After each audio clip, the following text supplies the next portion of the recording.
Salah satu media Cina, Sohu, menilai terdapat kekuatan baru Cina di tangan pelatih Branko Ivankovic. Tim nasional sepak bola Cina terus melakukan penyesuaian komposisi pemain dalam upaya memperkuat lini tengah menjelang laga krusial kualifikasi Piala Dunia. Pelatih Ivan tetap mengandalkan skema berlian 4-4-2 dan memasukkan nama-nama seperti Wang Sangyuan serta Huang Zhengyu sebagai teknisi utama di sektor tengah. Pelatih Ivan pun tampak konsisten mempertahankan kestabilan susunan pemain, alih-alih melakukan perubahan besar-besaran setelah pelatih memilih langkah konservatif di tengah tekanan kompetisi yang semakin ketat. Selanjutnya, media Cina menganalisis terkait peluang Cina yang akan bermain di kandang timnas Indonesia.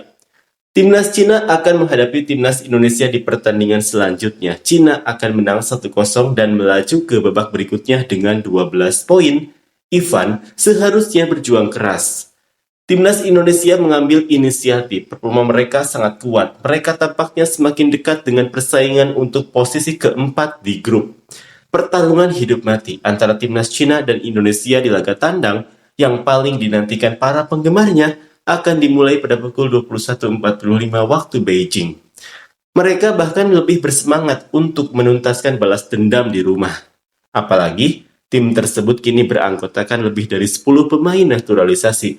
Ditambah komando pelatih kondang Clifford, maka target timnas Indonesia pun sangat jelas, yakni menembus 4 besar grup dan berjuang lolos ke babak selanjutnya. Selain itu, jumlah penyerang menimbulkan pertanyaan. Media Cina menilai jumlah penyerang tidak mencerminkan keseriusan Ivankovic meladeni Indonesia. Mereka mengabaikan pertahanan dan membawa 8 pemain depan dengan 7 memenangkan pertandingan lewat cara ofensif. Apakah mereka tidak serius menghadapi Indonesia? Selanjutnya, soal selisih gol juga jadi sorotan media Cina. Laga Cina dan Indonesia bisa dibilang hidup dan mati. Tak hanya itu, timnas Cina saat ini memiliki selisih gol minus 13 dan Indonesia minus 6. Artinya, jika menang lawan Indonesia dan timnas Bahrain, peluang lolos tidak sepenuhnya ada di tangan Cina. Jika Cina menang 3-0, kedua tim akan punya poin sama, yakni 9. Tetapi selisih gol timnas Indonesia turun menjadi minus 9 dan Cina menjadi minus 10. Jika Cina menang di laga terakhir melawan Bahrain dengan selisih 2 gol, maka poin dan selisih golnya sama dengan Indonesia. Namun dengan head-to-head di antara kedua tim, maka Cina akan mengalahkan Indonesia untuk ke babak keempat. Selanjutnya, media Cina melihat celah yang bisa dimanfaatkan oleh timnas Cina untuk mendapatkan kemenangan atas timnas Indonesia.